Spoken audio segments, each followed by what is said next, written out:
The sky above Vareth burned. Not with sunlight or storms, but with the slow, silent fall of broken ships, blackened metal fragments glowing orange as they cut through the atmosphere like dying comets. Each one had once been a vessel of power. Dominion cruisers, Confluence hive barges, neutral freighters caught in the crossfire. Now they were just ashes, streaking across a violet sky and raining down on a city that had already suffered too much. On the streets below, Kai Mercer moved fast. "Stay close to me," he shouted, pushing through the crush of terrified civilians as alarms howled across the capital's eastern sector. A chunk of something, maybe a frigate's engine core, slammed into a tower ahead, exploding into a bloom of fire and glass. Shockwaves rattled the streets. The ground trembled. Kai ducked into a collapsed archway, his heart pounding. He'd seen cities burn before in deserts, on colony moons, in the long-ago wars humanity had tried to forget. But this was different. This time it wasn't humanity's war, and yet here he was again, running toward the smoke. A child stumbled in front of him, small, with pale green skin and the four wide eyes of an Athisian. She couldn't have been more than 6. Dust and tears streaked her face as she screamed for someone in a language Kai didn't understand. "Hey, hey," he crouched and held out his hand. "It's okay, I've got you." She hesitated, staring up at the strange, pink-skinned alien with the ugly scar across his cheek. Then she took his hand. Kai lifted her onto his shoulder and started running again. The plaza ahead was chaos. Emergency drones zipped overhead, shouting orders in dozens of languages. Fire crews struggled to control burning wreckage. And somewhere above, high in orbit, 2 fleets were still tearing each other apart. The Dominion and the Confluence collective, 17 years of war and counting, and humanity still trying desperately to stay out of it. Kai pushed through a cloud of smoke and into a courtyard where a team of medics was setting up triage tents. "Civilian, about 6, minor injuries," he shouted as he passed the girl into the arms of a medic. The Athisian woman nodded and gave him a quick, grateful smile before disappearing into the crowd. Kai wiped soot from his face and looked back toward the sky. Another explosion flashed in the upper atmosphere, silent from here, but bright enough to cast shadows across the city. He felt the old instincts stirring, the soldier instincts, but he forced them down. That part of his life was over, or so he'd told himself. "Mercer." The voice came from behind him. He turned to see Relka, a tall Athisian woman with mottled blue-green skin and a shock of silver hair, hurrying toward him. A scientist, a friend, maybe something more, though neither of them had ever dared to name it. "You're out here again," she said, slightly breathless. "Do you enjoy running into falling debris?" "Someone gotta make sure people don't die," Kai replied, scanning the sky again. "Besides, it's not like I'm going to sit in a bunker and wait." Relka's frills twitched, Athisian body language for exasperation. "One day, you're going to get yourself killed doing this." "One day," he said, smiling faintly, "but not today." A sudden boom echoed across the city, deeper and more deliberate than falling debris. Both of them turned toward the sound. A Dominion dreadnought was descending through the clouds, its massive hull blotting out the violet sky. Dropships poured from its hangars like a swarm of dark insects. "Oh no," Relka whispered, "they're landing." 3 hours later, the city of Vareth was under martial law.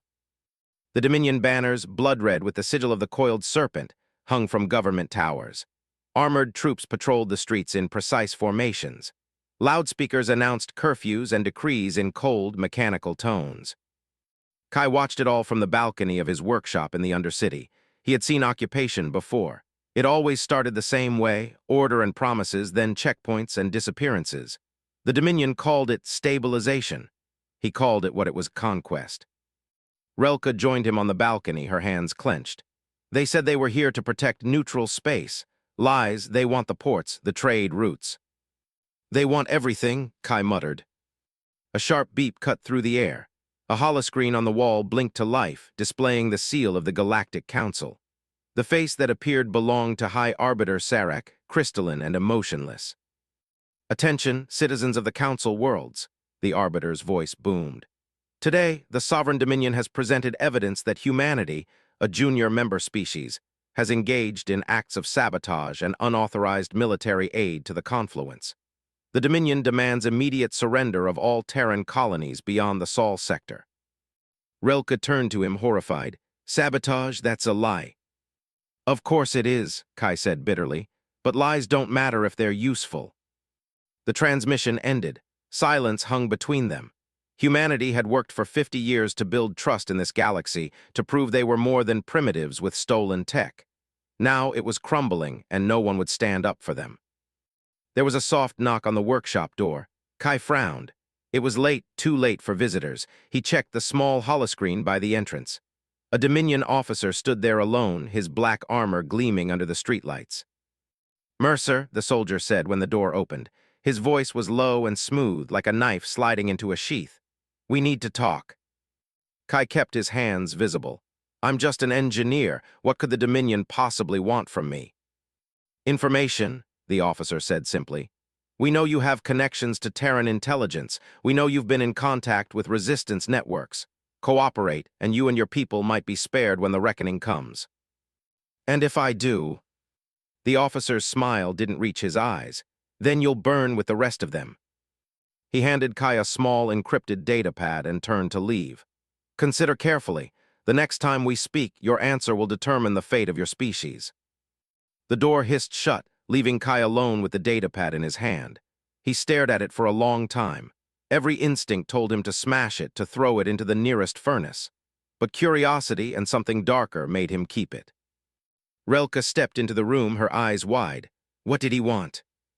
Kai looked out the window again. Dominion soldiers marched past below, their boots striking the ground in perfect rhythm. Overhead, the sky still burned with the ghosts of a war humanity had tried to avoid. "He wanted me to betray my people," Kai said quietly. "And—" He clenched the datapad until his knuckles turned white. "I haven't decided yet." Relka stared at him. "Kai, you can't be serious." "I'm serious about staying alive," he said, his voice harder than he intended. "You don't understand, Relka. They're going to crush us. Earth, the colonies, everything. We're nothing to them." "And if you betray them, what will you be?" she asked softly. Kai didn't answer. He just stared at the burning sky, and for the first time since he'd left the battlefield behind, he felt the cold, heavy pull of war reaching for him again. Somewhere above Vareth, the stars were shifting. The galaxy was changing. And whether he wanted to or not, Kai Mercer was about to be dragged into the heart of it. The Dominion has landed. Humanity stands accused of treachery, and Kai now holds a choice that could doom or save his entire species, betray his people to survive, or risk everything to fight back. The Dominion occupation changed Vareth in less than a week. Gone were the vibrant market squares filled with dozens of alien species trading stories and spices beneath the twin suns. Gone were the music and laughter that once echoed through the district plazas. Now there were curfews, checkpoints, drones scanning faces and implants, and everywhere the coiled serpent banners, reminders of who ruled now. Kai Mercer walked through the old transport terminal, now converted into a Dominion security hub. Soldiers in dark armor stood watch on every corner, their plasma rifles humming quietly. Civilians moved quickly, heads down, afraid of drawing attention. He hated it, all of it. He hated the soldiers' cold eyes. He hated the smell of fear that hung over the streets. But most of all, he hated that he was doing nothing about it. "Papers," a Dominion officer barked as Kai approached the exit. He handed over his identchip, trying to keep his expression neutral. The officer scanned it, then narrowed his eyes. "Terran, engineer class, you were military once." "Long time ago," Kai said. The officer stared at him a moment longer before tossing the chip back. "Be careful, Terran. Your people are not well liked here." Kai walked away without replying. He'd learned long ago that talking back only brought trouble. That night back in his workshop, Kai stared at the datapad the Dominion agent had left him. He hadn't told anyone about it. Not Relka. Not the few other humans he knew on Vareth. It sat on his desk like a venomous snake, silent but always present. "If you betray them, you live. If you resist, you die." He picked it up, then slammed it down again. "Thinking about doing something stupid?" a voice asked from the doorway. Kai looked up to see Relka leaning against the wall. She started coming by more often lately, usually with supplies or news from the scientific guild. But tonight her eyes were different, harder, angrier. "I saw you at the security hub," she said. "You looked defeated." "I'm tired," Kai admitted. "Tired of fighting battles I can't win." Relka stepped closer. Do you know what they did today? They executed a group of Athisians for smuggling food to refugees. Food, not weapons, food. Kai said nothing. They'll do the same to humans, she said. Sooner or later, neutrality won't protect you, it never does. He looked away. You don't understand. Then make me understand. Kai hesitated. Then, quietly, he told her about the past, about the mission that ended his military career, about the refugee convoy he disobeyed orders to protect, about how half his unit had died because of his decision. I thought I was doing the right thing, he said, his voice hollow. But the cost, it was too high. I swore I'd never pick up a weapon again. Relka was silent for a long time. You made a choice to save lives, that's not failure. It cost my friends theirs. It saved hundreds, she said firmly. You think that doesn't matter? Kai didn't answer, he couldn't. The guilt still clung to him, heavy and cold. Listen, she continued. There's something I want you to see, come with me. Relka led him through the Undercity's forgotten tunnels, places Dominion patrols rarely bothered to search. They passed hidden doors, coded locks, and finally emerged into a dimly lit chamber filled with dozens of aliens. Athisians, Drari, Vakorans, and even a few humans. This is the Lattice, Relka said. A network of people trying to resist the Dominion's rule without war if possible. Kai looked around, stunned. You're serious? Information brokers, smugglers, engineers, people like you. People who believe that knowledge and compassion are stronger than fear. A Drari with pale, insected eyes approached. We've been watching you, Mercer. Your reputation among the refugees is admirable. Kai frowned. I'm not part of any resistance.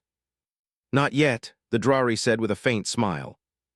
They showed him maps of secret refugee routes, supply caches, safe houses. It was a fragile network, but it was something, and it needed someone who could build, repair, and improvise. I can't promise I'll fight, Kai said slowly, but I can help. I can make sure people survive. That's all we ask, Relka replied. Weeks passed. Kai threw himself into the work. He modified scavenged drones to evade Dominion scanners. He hacked surveillance feeds to create blind spots. He repaired smuggler ships and built devices to mask refugee biosigns. Each small act felt like a spark, tiny maybe, but powerful when multiplied. But sparks alone couldn't stop an empire. One night, Kai returned from a mission to find Relka waiting at his workshop door, her face pale and tight. They arrested Taran, she said, her younger brother. They say he was helping refugees. They're taking him to the central detention complex. Kai felt his chest tighten. Dominion detention complexes weren't prisons. They were graves with walls. When, he asked. They're moving him tomorrow. They went that night. Kai, Relka, and two others from the Lattice, a Vakoran hacker and a human medic, slipped through the city's underbelly under the cover of darkness. Dominion patrols swept the streets above, but down here the tunnels were theirs. The detention center loomed ahead, a fortress of steel and shields. But Kai had studied its design for weeks. He knew its weaknesses. Security grid cycles every 90 seconds, he whispered, crouched behind a maintenance hatch. When it does, we move. The grid flickered, they slipped inside. The halls were cold and sterile, humming with energy fields and surveillance drones. They moved like shadows, disabling cameras, bypassing locks. Twice, Dominion patrols passed within meters, but Kai's team avoided detection. They reached the holding cells. Relka found Taran bruised but alive and hugged him fiercely. But before they could escape, alarms blared. Security breach, Sector 14. They ran. Gunfire echoed through the corridors as Dominion soldiers swarmed in. Kai ducked behind a support pillar and returned fire with a stolen plasma pistol, his hands shaking. It was the first time he'd pulled a trigger in years. They fought their way to an exit shaft, but more troops blocked the path. Kai tossed a flash charge, blinding them long enough to escape into the tunnels below. They didn't stop running until they reached the Undercity. Taran was safe, they were alive, but Kai knew things had changed. The Dominion would investigate, they would search, and sooner or later they would trace it all back to them. 2 days later, the galaxy changed forever. Kai was repairing a broken comm relay in the Lattice's safe house when the broadcast hit every channel, every screen, every implant, every feed. Breaking news, The human colony of New Johannesburg has been bombarded from orbit. Casualty estimates exceed 2 million. The room went silent. Kai dropped his tools. Relka's hands covered her mouth. Terran sank into a chair, his face pale. The report continued, each word a hammer blow. Dominion officials claim the colony was established in contested space despite repeated warnings. They call the attack a strategic necessity. Kai's heart pounded. 2 million families, children, cities reduced to ash. They called it necessary, Relka whispered. Kai stared at the screen, numb. Images of burning cities filled the feed, charred ruins where homes had been, rivers of smoke rising into a sky that looked too familiar. He felt something break inside him. For 50 years, humanity had been polite, respectful, patient. They'd bent over backward to prove they belonged in the galactic community, and for what? To be dismissed, to be ignored, to be slaughtered. Neutrality, he said softly. This is what neutrality gets us. Relka turned to him, Kai. But he was already moving. He stormed into his workshop and slammed his fists on the table, scattering tools across the floor. They killed 2 million people, he shouted. 2 million civilians, and they called it necessary. They want to break you, Relka said, grabbing his arm. Don't let them. Kai's breath came fast and ragged. I swore I'd never fight again. I swore I'd never pick up a weapon, but if we don't fight, they'll kill us all. For the first time, he looked at the data pad the Dominion agent had given him, and instead of fear, he felt fury. He hurled it against the wall. It shattered into pieces. Relka's eyes widened. What are you going to do? Kai stared out at the city beyond his window, at the patrols, the banners, the ships blotting out the stars. I'm going to make them regret ever thinking we were weak. The galaxy has changed. 2 million humans are dead. Neutrality is dead. And Kai Mercer, once a soldier who swore never to fight again, has just decided to wage a war the Dominion cannot imagine. News of New Johannesburg spread like wildfire, and with it, the illusion of neutrality died. The Dominion called the massacre a strategic action. The Confluence called it an atrocity. The Galactic Council called for investigation and restraint. But ordinary people, humans and aliens alike, called it murder. Within days, protests erupted across the city of Vareth. Tens of thousands filled the plazas, waving banners and chanting words that hadn't been heard in a century. No more silence. No more chains. Humans will stand. Kai Mercer stood among them, the chants echoing around him like the heartbeat of a newborn movement. He hadn't planned to join. He hated crowds, but after New Johannesburg, he couldn't sit still. This is bigger than one colony, Relka said beside him, her voice raised over the noise. This is every small world that's ever been trampled under their boots. The Dominion troops watching from the rooftops didn't share her sentiment. The moment a protester threw a rock, the soldiers opened fire with stun rifles. Chaos followed. Tear gas filled the square. People screamed and scattered. Kai grabbed Relka's hand and pulled her into an alley just as a stun round cracked against the wall where her head had been. Back this way, he shouted, coughing through the gas. We can lose them in the tunnels. They slipped into the Undercity, the dark labyrinth below Vareth, and kept moving until the noise of the crackdown faded behind them. Only then did they stop to breathe. Relka leaned against the wall, shaking. They're terrified, she said. If they weren't, they wouldn't have responded so fast. They should be, Kai muttered, because we're just getting started. The arrest came 2 days later. Terran, Relka's younger brother, had been distributing food and medicine to human refugees. It was a small act of kindness, but under Dominion law, it was treason. They dragged him away in chains, accused of aiding enemy elements. Relka was beside herself. They'll kill him, she whispered, packing back and forth in Kai's workshop. They'll make an example of him. Then we won't give them the chance, Kai said. Her eyes widened. You mean? I mean we're breaking him out. The detention block Sigma was a fortress of steel and energy shields buried beneath the Dominion garrison compound. No one escaped Sigma. No one even tried. But Kai had studied its schematics for weeks, and he had a plan. The infiltration team was small. Kai, Relka, the Drari hacker Jex, and a human medic named Elena. They moved under cover of night, through maintenance tunnels and forgotten water shafts, emerging inside Sigma's lower power station. Jex worked fast, tapping into the security grid. "We've got 10 minutes before the system flags my intrusion," he hissed. "After that, every alarm in the compound goes off." 10 minutes is all we need, Kai said, checking the charge on his stun pistol. They slipped through the corridors, avoiding patrols and security drones. Jex looped camera feeds while Elena monitored motion sensors on a wrist screen. They reached Terran's cell without incident. "Relka," Terran gasped as the door slid open. "I knew you'd come." "We're not leaving without you," she said, hugging him tightly. But as they turned to go, Kai noticed something, a terminal in the adjacent control room, its screen filled with encrypted Dominion files. And one label caught his eye. "Project Eclipse Evidence Archive." "What is this?" he muttered, stepping inside. "Kai, we don't have time," Relka began. 2 minutes, he said, plugging in a data spike. "If I'm right about this, it's worth the risk."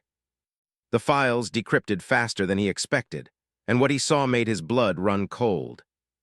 False flag operations, fabricated intelligence, staged attacks.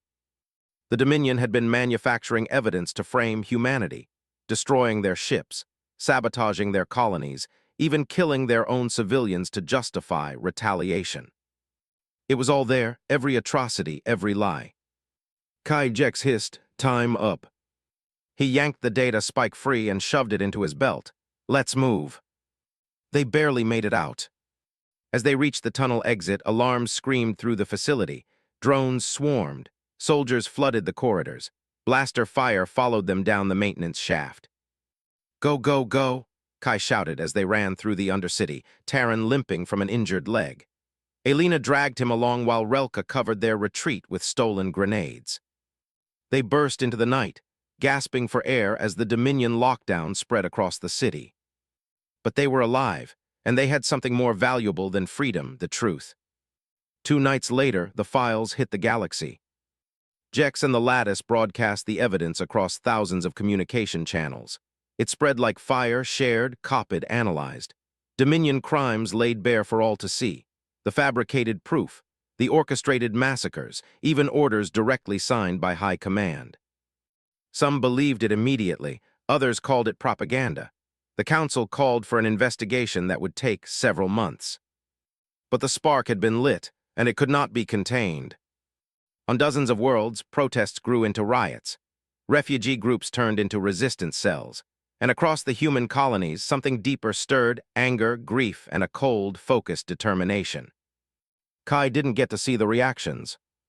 The Dominion struck back before dawn. He woke to the sound of boots and breaking glass. His workshop door exploded inward. Soldiers poured in, shouting commands.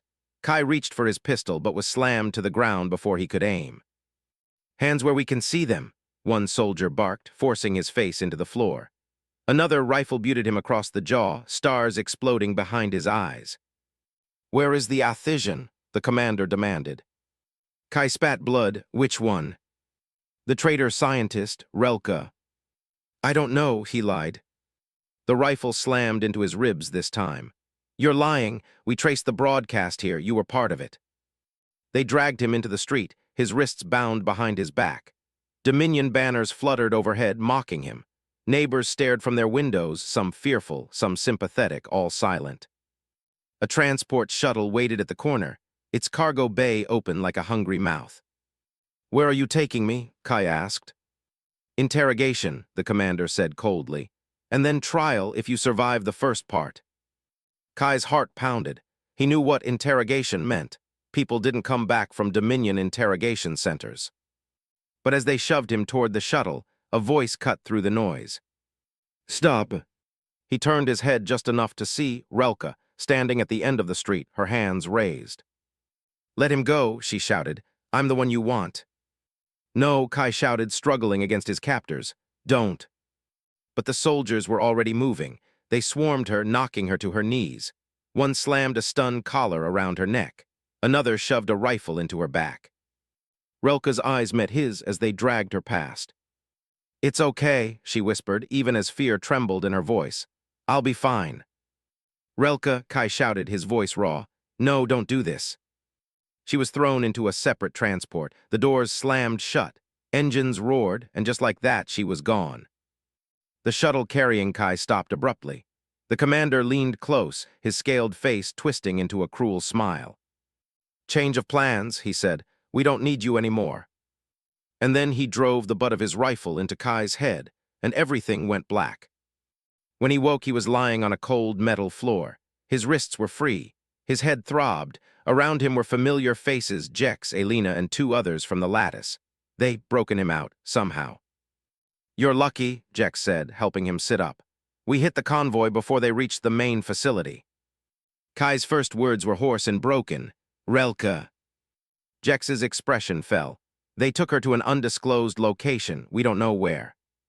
Kai's fists clenched. The truth was out. The spark had been lit, but the Dominion wasn't beaten. They'd struck back hard, and they'd taken the one person he couldn't lose. He stared at the floor, breathing slow and steady until the shaking stopped. Then he stood. "Get me everything you have on Dominion prisons," he said. "Every facility, every convoy, every officer involved." "Why?" Elena asked carefully. "Because we're going to get her back," Kai said, his voice cold as the void. "And we're going to burn their empire down while we do it. The truth is out. The galaxy knows the Dominion's lies. But now Relka, Kai's closest ally and the heart of the resistance, has been captured. And to get her back, Kai must step beyond sabotage and into open war. The resistance had always been a whisper. Now it roared. Every day since Relka's capture, more worlds rose in protest. Dominion patrols vanished in ambushes. Supply lines were sabotaged. Communications relays were hijacked and filled with messages of defiance. And behind it all, one name kept appearing on encrypted channels, passed quietly from rebel to rebel. Kai Mercer. But Kai didn't care about his growing legend. All he cared about was finding Relka. "She's being held at a black site," Jex said, spreading a holomap across the table in the safe house. The hologram showed a massive Dominion installation buried in the mountains far from Vareth city centers.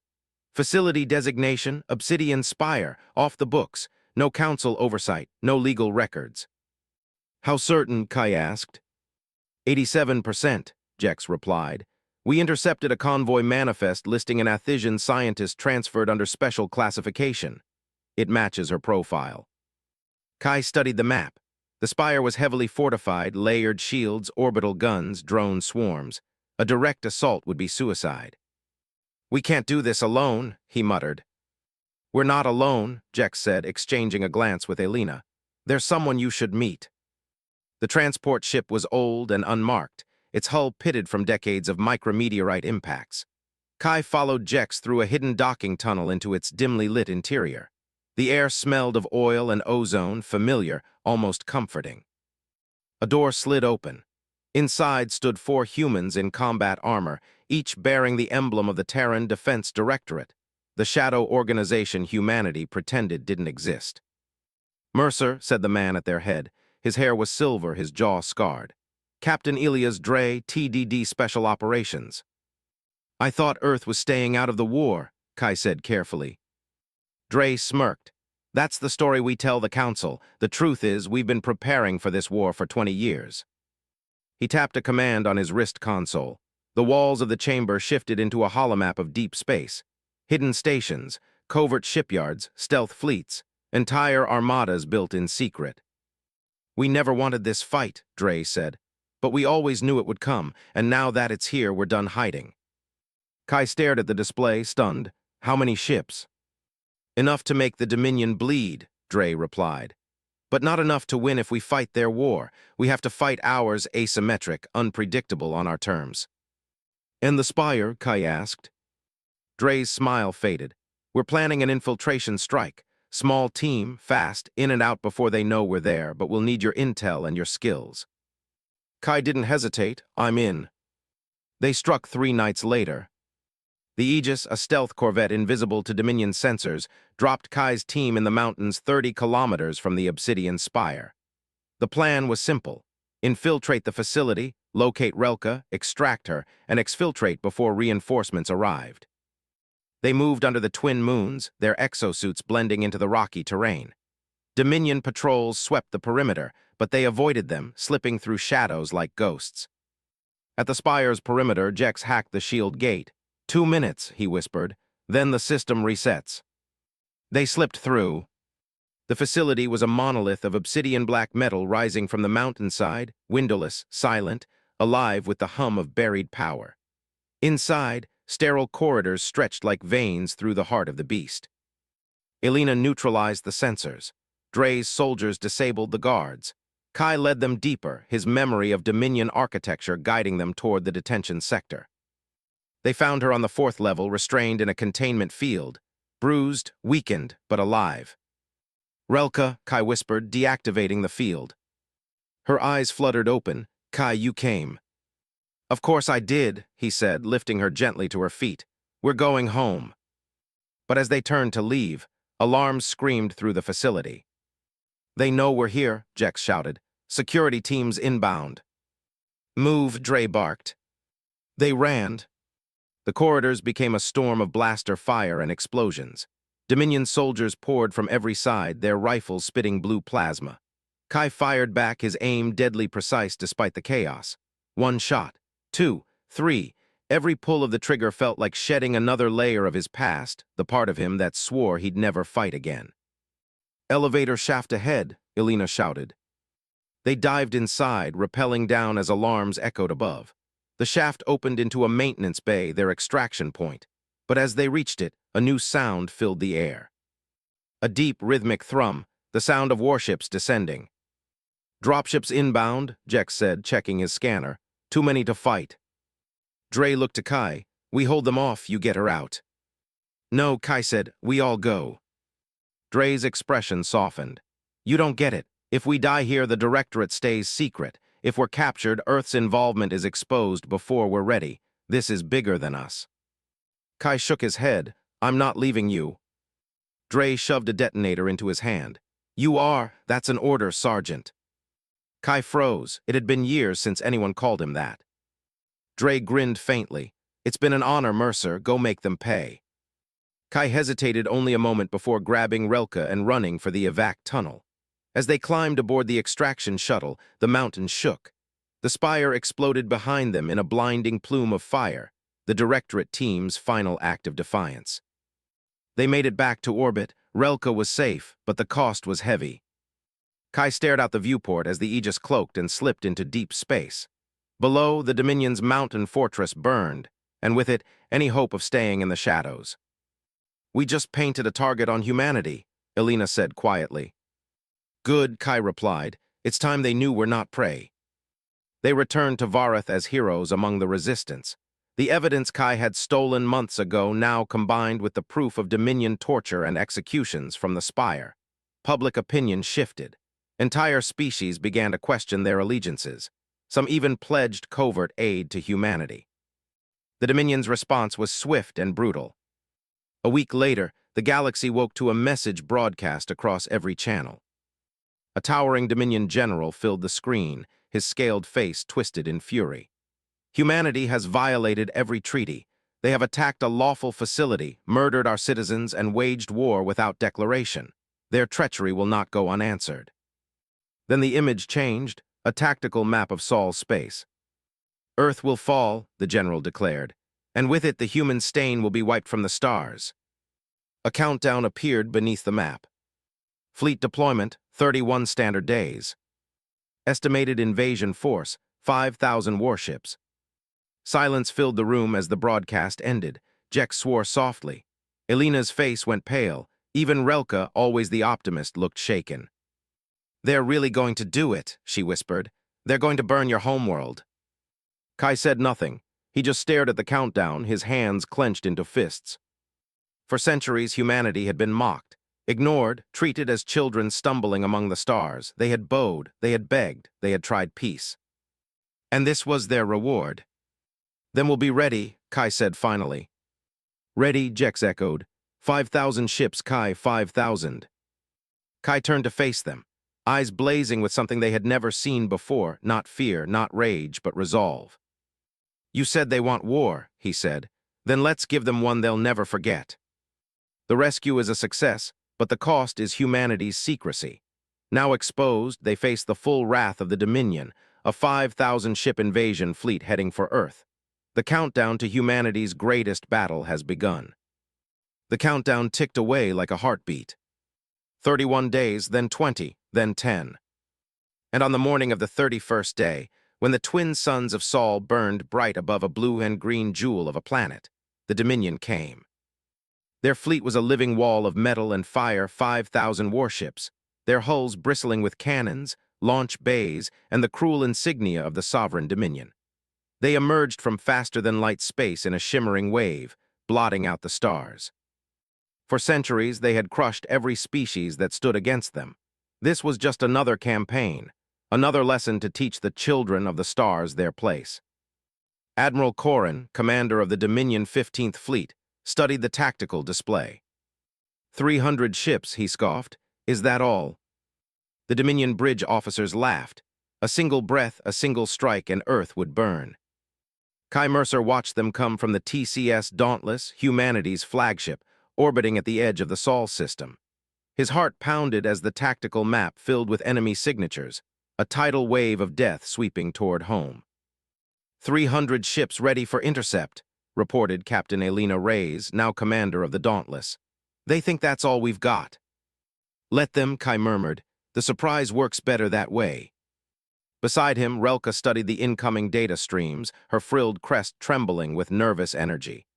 Dominion formations are tight. They're expecting a frontal engagement. Then they're in for a surprise, Kai replied. The Dominion fleet advanced in perfect formation, a wall of dreadnoughts in the center, cruisers and carriers forming a deadly spearpoint. It was the same strategy they had used for centuries, predictable, efficient, unstoppable.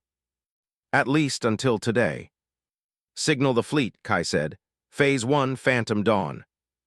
300 human ships moved into position. They did not line up for a traditional battle. They scattered. They broke formation. They disappeared behind moons, asteroids, orbital debris fields.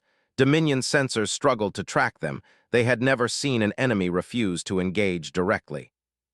Cowards, Admiral Corrin hissed. They run from us. Sir, his tactical officer said, we're detecting movement, multiple small contacts, unclear origin. Corrin frowned. Explain. Then the first missile salvo struck. It came from above, below, behind, from nowhere. Thousands of missiles screamed out of hiding, weaving, and dodging like living things. They slammed into Dominion ships, punching through shields, tearing through armor. Entire destroyers vanished in blossoms of plasma and twisted metal. Return fire, Corrin roared. But the enemy wasn't there anymore. Phase 2, Kai said calmly, Ghost Knife. Human ships emerged from stealth, not in grand fleets but in swarms, groups of 4 or 5 darting in and out of Dominion lines. They struck from impossible angles, crippling engines, targeting weak points, vanishing before the Dominion could retaliate. A single destroyer, TCS Valiant, rammed a Dominion battleship head-on, detonating its reactor and vaporizing both vessels. Another group used asteroids as cover, slingshotting around them to ambush cruisers from behind. Dozens of Dominion ships died without ever seeing their attackers. Corrin's perfect formation began to unravel. Break formation, he shouted. Regroup into defensive clusters. Negative, sir, cried his comms officer. They're disrupting our communication network. Orders are being falsified. Some ships are retreating, others are firing on friendlies. Corrin slammed a clawed fist onto the console. How are they doing this? On the Dauntless, Relka smiled faintly. Your cyber teams are inside their systems. Every Dominion comm protocol we studied for 50 years is paying off, Kai said. They never changed a single encryption key. That's arrogance, she said softly, and now it's killing them. By the 3rd hour of battle, chaos ruled the void. Dominion ships burned. Entire battle groups were shattered. And still the humans pressed the attack, relentless, unpredictable, merciless when they had to be. Kai stood in silence, watching the tactical board. Status, he asked. Enemy losses, 2,300 ships destroyed or disabled, Elena reported. Ours, 950. Kai's chest tightened. Nearly 1,000 ships gone, tens of thousands of lives, but the impossible was happening. We're winning, he whispered. Admiral Corrin stared at the battle map in disbelief. This wasn't war, this was slaughter, and he was the one being slaughtered. Retreat, he rasped. Order a retreat, regroup beyond the asteroid belt. Sir, his first officer said, half our ships can't jump, engines disabled. Then abandon them, Corin growled. We'll rebuild, we'll. Contact, shouted a sensor tech. Massive energy surge, thousands of signatures, human ships emerging from stealth. Corin turned to the viewport. There, rising from the shadows of the asteroid belt, from the dark sides of moons, from cloaked orbital platforms, came the rest of the human fleet. 12,000 ships. Corin's breath caught. Impossible. But it was true. Humanity had been building in secret for 50 years. They had hidden fleets in asteroid belts, disguised shipyards as mining colonies, constructed warships beneath the surfaces of their moons. And now, every last one of them had come to fight. Full attack, Kai ordered, no quarter. The final phase of the battle was pure chaos. Dominion ships tried to flee but were cut down. Their dreadnoughts, once symbols of unstoppable power, fell under concentrated railgun fire. Human fighters swarmed carriers like angry hornets, tearing them apart from within. Human tactics were unlike anything the Dominion had ever faced. They hacked enemy targeting systems. They used decoys and false sensor ghosts to lure ships into kill zones. They sacrificed damaged vessels by ramming them into cruisers. Every Dominion doctrine, every strategy they had used to dominate the galaxy, crumbled under the weight of human unpredictability. Corin's flagship shook under repeated impacts. Fires raged across the bridge. Half his command crew was dead. Signal the fleet, he croaked. All ships retreat. But it was too late. Of the 5,000 ships he had brought, fewer than 200 escaped into faster-than-light space. The rest were wreckage, scattered across the void like ashes on the wind. The Battle of Sol was over. Humanity had won. Cheers erupted across the bridge of the Dauntless. Crew members embraced. Some wept. Others simply stared at the wreckage in disbelief. They said we couldn't win, Elena whispered. They said we'd be wiped out in hours. Kai didn't smile, he couldn't. Count the names, he said quietly. Every ship we lost, every person who didn't come home, will remember them. Relka touched his shoulder gently. They died for something greater. Today the galaxy saw the truth. Humanity is not prey. Humanity is not weak. Kai nodded, but his thoughts were already racing ahead. This was just the beginning, he said. The Dominion won't forgive this. They'll come back with more. And he was right. 2 weeks later, Dominion agents unleashed a weapon on the human colony of New Horizon, a virus engineered to attack human DNA. It swept through the population in days. 40 million people dead. Not soldiers, not combatants, farmers, children, entire families erased from existence. When the news reached Earth, the planet erupted in rage. Billions filled the streets, screaming for vengeance. Politicians demanded retaliation. Military leaders proposed a strike on the Dominion homeworld, the deployment of planet-killer weapons that could burn entire worlds to ash. An eye for an eye, one general said. They will never stop unless we erase them. Kai stood before the Terran assembly, the eyes of the world upon him. If we do this, he said, voice shaking, we lose more than they ever could. We lose who we are.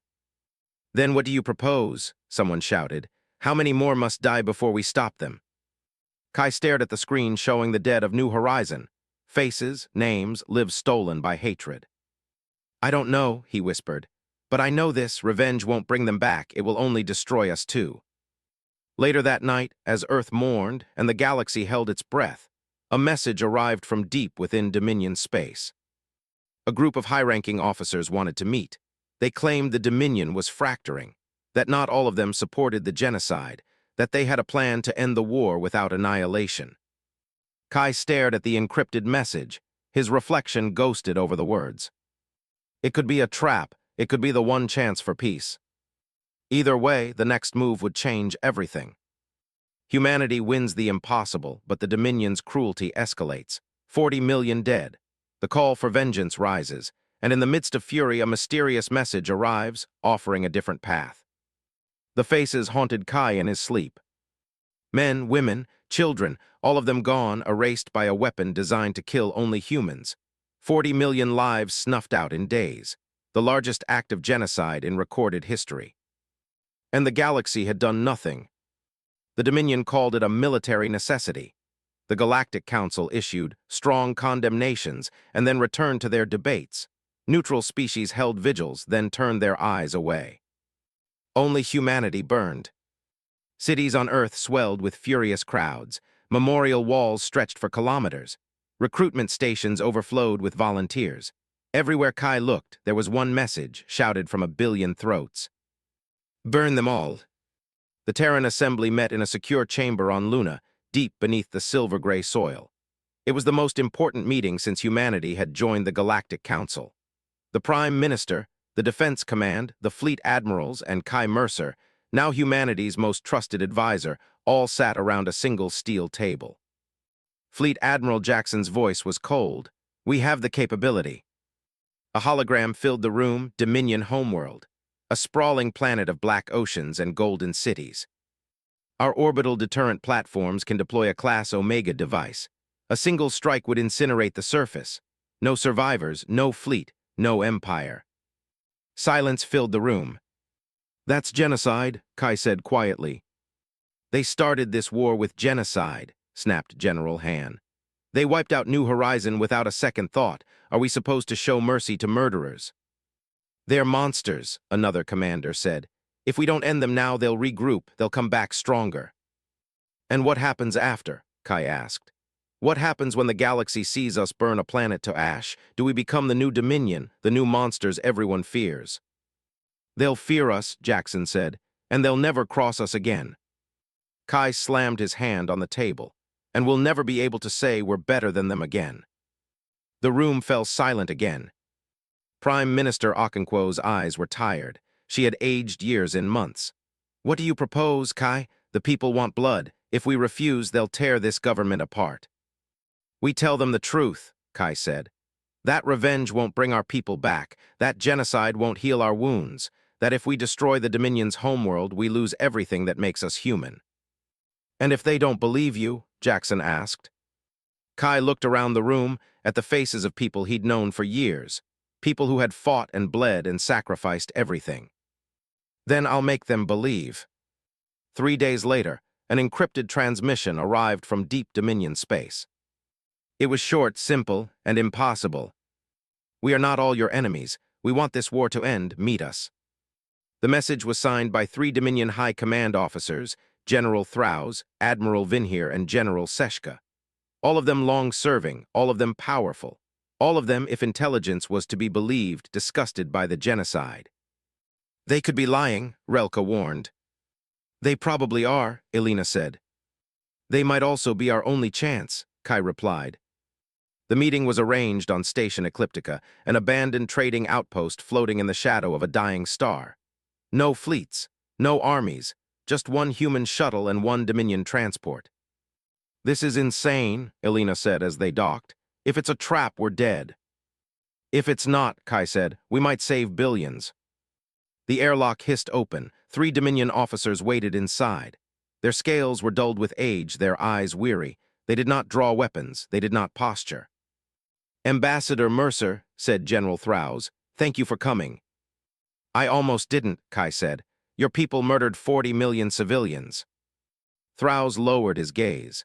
And many of us believe it was an atrocity. It was ordered by High Commander Kashidar, brother to Ambassador Katak. He acts without oversight.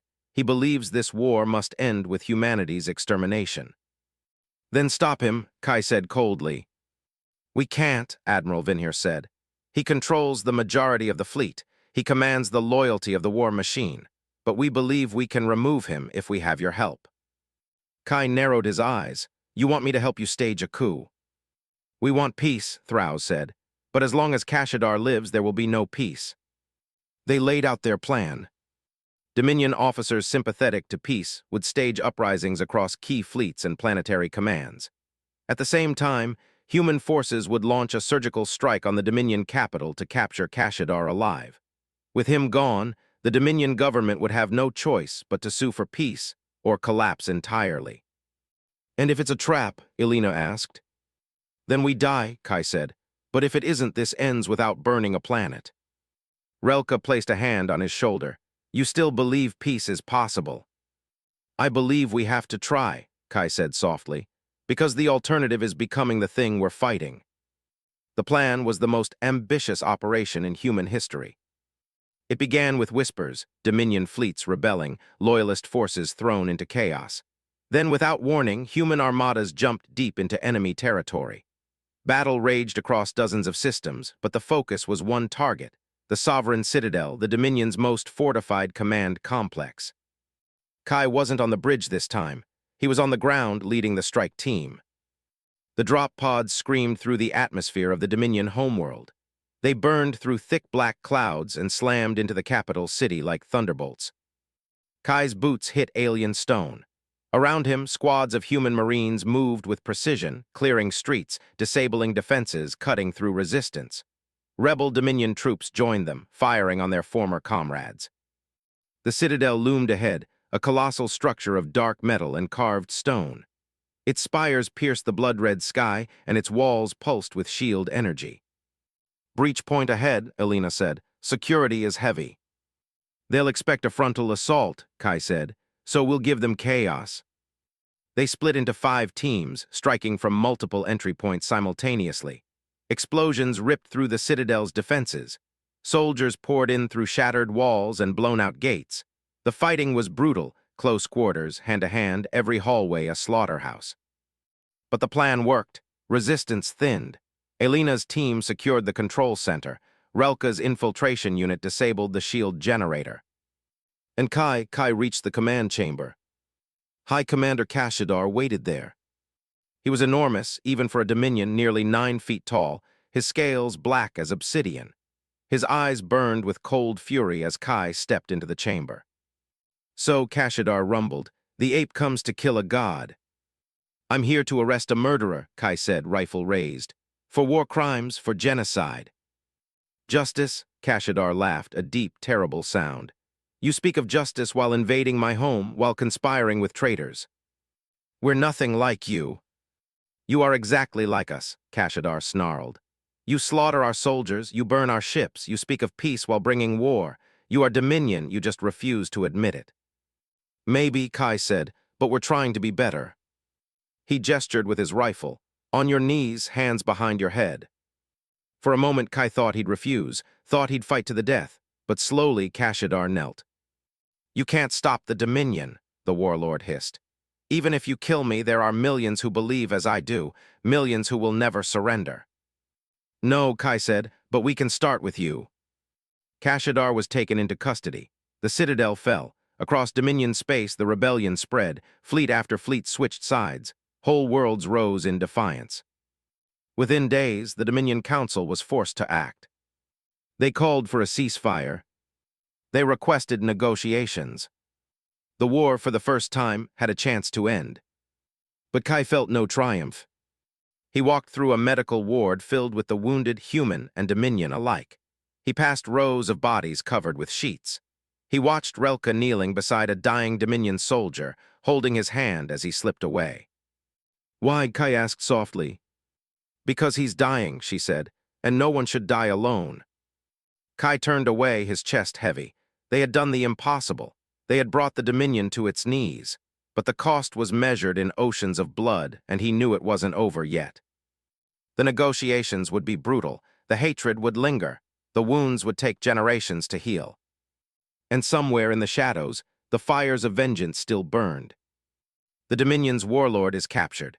Peace talks are on the table, but nothing is certain, and the galaxy's most brutal war may not be over yet. Peace is harder than war. War is clear, it has battle lines and enemies and orders. Peace is none of those things. Peace is negotiation, patience, forgiveness, and it is never guaranteed. For the first time in centuries, the Dominion war machine was silent. Its fleets no longer burned across the stars. Its armies no longer marched. Its homeworld, once untouchable, now hosted human peace envoys and rebel representatives side by side. The war was over, or as close to over as it had ever been. Kai Mercer stood on the balcony of the Dominion Council Hall, looking out over the alien city. What had once been a monument to conquest was now a symbol of change. Banners of both the Dominion and the Terran Union fluttered side by side. In the streets below, humans and Dominion civilians walked together, wary, uncertain, but together. "How long has it been?" Relka asked, stepping beside him. 4 years, Kai said. 4 years since New Johannesburg feels like a lifetime. Because it was, she said softly. The galaxy will never be the same. The negotiations were brutal. For months, representatives from every major species met in endless sessions, arguing over reparations, disarmament, sovereignty, war crimes trials. The Dominion tried to salvage its empire. Humanity pushed for justice without annihilation. Old grudges surfaced, old wounds reopened.